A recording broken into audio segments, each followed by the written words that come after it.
What up, y'all? This is your boy, Mr. Downtown Ray Mello, and you're listening to the Entertainment Report on iHeartRadio, live from Dubai for Friday, May 20th, 2016, delivering some major stories and trends going on in the world of entertainment and beyond. You can follow the show on Facebook, Twitter, or Instagram, facebook.com/The Entertainment Report with Ray Mello, that's RYMELO, on Twitter at The Enter Report, or on Instagram at The Entertainment Report. You can listen to the show anytime you want on iHeartRadio. Just go to iHeart.com or your iHeart phone app, search for the Entertainment Report, and it'll take you to the page. Morley Safer, a pillar of broadcast journalism as a member of CBS's 60 Minutes team for almost 5 decades, died Thursday in his Manhattan home, the network said. He was 84. Safer helped change Americans' perception of the Vietnam War in 1965 with an eye-opening report about the torching of the village of Cam Knee. A native of Toronto, Safer earned a Lifetime Achievement Emmy from the National Academy of Television Arts and Science in 2009. He also collected 12 Emmy Awards, 3 Peabody Awards, 2 Alfred I. DuPont Columbia University Awards, 2 George Polk Memorial Awards, and the Paul White Award from the Radio Television News Directors Association. Safer started with CBS News in 1964. He announced his retirement this month at the end of his 46th season with 60 Minutes. His last piece on the news magazine was a profile of Danish architect Jar Ingalls that aired 2 months earlier. Safer said in a statement, "After more than 50 years of broadcasting on CBS News and 60 Minutes, I've decided to retire. It's been a wonderful run, but the time has come to say goodbye to all my friends at CBS and the dozens of people who've kept me on the air. But most of all, I thank the millions of people who have been loyal to our broadcast." 60 Minutes executive producer Jeff Fager said, "Morley has had a brilliant career as a reporter and one of the most significant figures in CBS News history, on our broadcasts and many of our lives. Morley's curiosity, his sense of adventure, and his superb writing all made for exceptional work done by a remarkable man." With Safer in declining health, 60 Minutes on Sunday night ran an hour-long tribute to him that he watched from his home, CBS said. Safer's August 1965 piece from Vietnam, in which he witnessed and reported on a U.S. Marines mission that destroyed the village of Cam Knee with flamethrowers, matches, and cigarette lighters, aired on the CBS Evening News with Walter Cronkite. The segment prompted the U.S. military to issue new rules of engagement and earned the wrath of members of the Lyndon Johnson administration, who called CBS News executives unpatriotic and accused Safer of being a communist. Safer said in the 2003 book, Reporting America at War and Oral History, "Cam Knee was a shock, I think. It's hard for me to know exactly because I was 13,000 miles away with really lousy communication, so I only got the reverberation of the shock. I think viewers saw American troops acting in a way people had never seen American troops act before and couldn't imagine." In a memorable 1983 segment for 60 Minutes, Safer reported on new evidence that freed Lionel Getter, an engineer who had been wrongly convicted of armed robbery and was serving a life sentence in Texas. In 2011, he interviewed Ruth Madoff on 60 Minutes about what she knew about the $65 billion Ponzi scheme orchestrated by her husband, Bernard. She said, "Why would I ever think that there was something sinister going on?" Safer was among several media types who played themselves on the second season of House of Cards. In the Netflix series, he grilled Frank Underwood, the scandal-plagued politician played by Kevin Spacey. Series creator Beau Willman told The Hollywood Reporter in February 2014, "Morley Safer asked the hard questions. He sees administrations come and go." Safer, along with such 60 Minutes cohorts as Don Hewitt, Mike Wallace, Ed Bradley, Andy Rooney, Dan Rather, Steve Kroft, and Leslie Stahl, was one of the country's most widely recognized broadcast journalists. He could be disarming and whimsical, and his ability to get people to open up led to entertaining interviews with such notables as Katharine Hepburn, Betty Ford, Dolly Parton, and Jackie Gleason. Of his ease with Gleason in a 1984 report, Safer self-deprecatingly noted, "We both drank, we both smoked, and played pool, but we connected, and he really got into it." His slide piece for 60 Minutes in 1993, "Yes, but is it art?" wondered why 3 basketballs floating in water was considered high-priced contemporary art. A year later, he hosted a CBS news special that marked the retirement of longtime colleague Charles Carroll. Safer was born November 8, 1931 in Toronto. He began his career as a reporter for newspapers and wire services in Canada and England and served as a correspondent and producer with the Canadian Broadcast Corporation. In 1961, Safer was the only Western correspondent in East Berlin the night communists began building the Berlin Wall.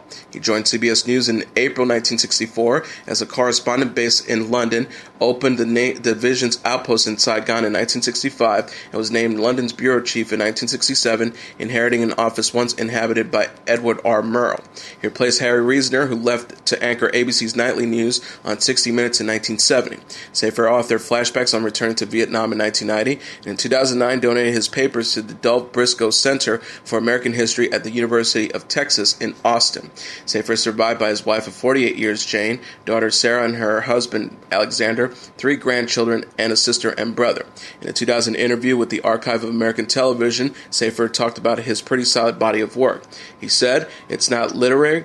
I wouldn't presume to suggest that, but I think you can elevate it a little bit sometimes with the most important part of the medium, which is what people are saying, whether they're the people being interviewed or the guy who's telling the story. It's not literature, but it can be very classy journalism." Cara Delevingne's road to Suicide Squad included a naked walk through the woods. The 23-year-old British model and actress detailed her strange preparations for the film in the June-July issue of W magazine. Delevingne will play the sorceress Enchantress in the forthcoming DC Comics movie. Delevingne recalled, "I met the director David Ayer at a hotel in London on a dark and stormy night. He didn't tell me anything about the movie. Instead, he showed me pictures of these amazing, enlightened, powerful, but very evil women." She added, "He spoke to me about addiction and mental illness, which are things I find very, very interesting. The next time I met David was at his house in L.A. He asked me to read a scene from Who's Afraid of Virginia Woolf." Delevingne landed the part after an emotional reading from the Edward Albee play. The actress became livid and full of rage during the scene, but her prep for Enchantress wasn't quite done yet. She shared, "There still wasn't a script, but David asked me to go and try and find a forest. If it was a full moon, get naked and walk through the woods with my feet in the mud, which I did. There wasn't a full moon, but I howled like a wolf." In the comics, June Moon, aka Enchantress, is an artist originally given powers to fight evil. The character possesses a dark side, however, which Delevingne previously discussed in the December issue of Empire magazine. The actress said, "She's an ancient sorceress, a feral being. She's been trapped for so long and now she's finally let out. June is an adventure seeker who always wanted some excitement, and she gets what she wished for in a terrible way." Suicide Squad opens in theaters August 5th and co-stars Jared Leto as the Joker, Margot Robbie as Harley Quinn, and Will Smith as Deadshot. Delevingne is also slated for the sci-fi film Valerian and the City of a Thousand Planets. Mila Jovovich will star in the James Franco sci-fi film Future World. The 40-year-old actress confirmed as much Wednesday on Instagram after news outlets broke word of her casting. Franco will star with Jovovich and also co-direct with Bruce Thierry Chung. Jovovich wrote, "Had so much fun on set last week filming this post-apocalyptic fairy tale, #Future World wit at James Franco TV. I can't wait for you all to see it." Future World will take place in a post-apocalyptic world plagued with heat, ravaged by disease, and crippled by chronic war, according to Deadline. Jovovich will play a drug lord with George Lewis Jr., aka Twin Shadow, in the role of Ratcatcher. The film follows, quote, a young boy of noble birth as he seeks medicine for his dying mother and eventually confronts the world's warlord. The character is accompanied by a faithful bodyguard on his dangerous journey. Jovovich will next star in Resident Evil: The Final Chapter, the final installment in the Resident Evil film series. The actress will again reprise Alice after playing the character in 5 previous Resident Evil movies. She revealed during a Twitter Q&A in January, "I think Alice has really come into her own in this movie. We see sides to her that we've never seen in the other films. Alice has finally embraced who she is and what she has become. She's more confident and strong." Resident Evil: The Final Chapter opens January 27, 2017, while Future World has yet to set a release date. The Mac is back in the first trailer of CBS's upcoming reboot of MacGyver. The clip, released Wednesday, features the resourceful hero reimagined in today's world and played by X-Men Apocalypse star Lucas Till, with flowing long hair in place of the character's signature mullet. A fan favorite, the original MacGyver, which aired from 1985 to 1992, famously starred Richard Dean Anderson as the title role. The show's official synopsis reads, "A secret agent unlike any other, MacGyver escapes perilous situations with nothing but a paperclip, his trusty knife, and his wit." As a dynamic reimagining of the hit TV series, this action-packed original story follows a young hero as he undertakes missions to save lives and change the world. Also starring George Aids as MacGyver's witty partner and Joshua Boone as his best friend Gunner, the show is set to premiere on CBS this fall. Space, the final frontier, is explored once again in the first teaser trailer for CBS's new Star Trek television series. The clip released Wednesday warp speeds viewers away from Earth into an asteroid-filled and burning sun before a new Star Trek logo appears across the screen. A voice proclaims before the trailer notes that new crews, new villains, new heroes, and new worlds will be featured when Star Trek premieres on the network in 2017. CBS presents a new adventure. Following the premiere episode, all subsequent first-run episodes will be available exclusively in the United States on CBS's All Access, the network's digital subscription video on demand and live streaming service as previously announced. Set to be executive produced by Rod Roddenberry, the son of Star Trek creator Gene Roddenberry, along with Alex Kurtzman, Heather Caden, and Brian Fuller, who was previously announced as showrunner. This new series will mark the first program developed for CBS All Access. No casting for the show has yet to been announced. The CW announced that its 4 DC Comics superhero shows will come together for a special crossover episode in December. CW President Mark Pedowitz alluded to the idea of the universes of Arrow, The Flash, Legends of Tomorrow, and the newly acquired Supergirl coming together in a crossover, which he calls our biggest ever. He says, just imagine what our superhero crossover episode is going to look like come December. Entertainment Weekly reported that the crossover episode of the shows, all produced by George Berlanti, was later confirmed by Pitowitz during a presentation on Thursday. He says next season, Arrow, The Flash, Legends of Tomorrow, and now Supergirl will join forces in our annual crossover event, our biggest ever. It was announced last Thursday that Supergirl will move to the CW from its sister network CBS. Pitowitz commented on the move, saying that it belonged on the network but with Berlanti's other shows and would remain largely similar in tone following the move. He says, we are sitting down with George Berlanti and his team next week or so. We have a rough idea of where we're heading, and because of our working relationship with Greg, we are confident they understand what our needs are. As for the tone or tonality of the series, they did have a pretty successful series. The fact that it's now moved to the CW, where it should have been in the first place, I don't think it will have a big impact on the tone. Olivia Munn is opening up about her controversial weight loss. The 35-year-old actress explained how she shed 12 pounds in the June issue of Women's Health. Fans accused Munn of using unhealthy methods to lose weight after she debuted her slimmer figure for X-Men Apocalypse. The star told the magazine, when I started on X-Men, I have been training and doing regular personal training and trying to eat in a healthy way. My intentions was just to get as fit and healthy as I could be for myself. She revealed it's a big difference because I started working out every single day, and then I also started getting into eating 20 to 80, where 80% of your diet is fruits and vegetables and 20% is whatever.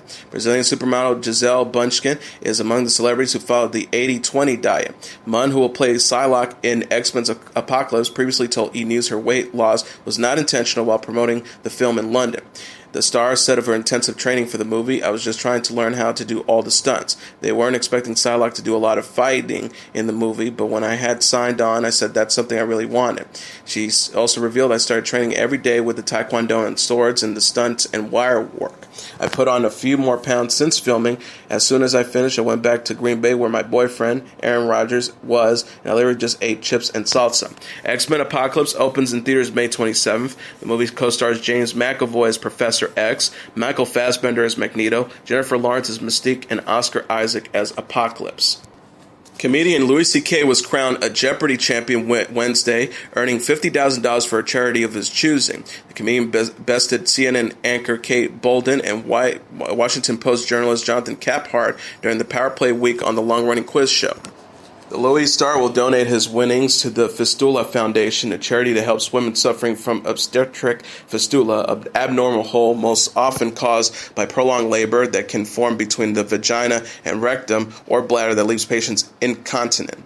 The Fistula founder, CEO Kate Grant, said to USA Today of why CK partnered up with the charity. He was interested in the women's issue, particularly one where women are undeserved. Fistula patients, they're modern-day leopards. They're too often in places women don't get depend pads or even hot showers or multiple changes of clothes, and end up too often they become outcasts in rural areas.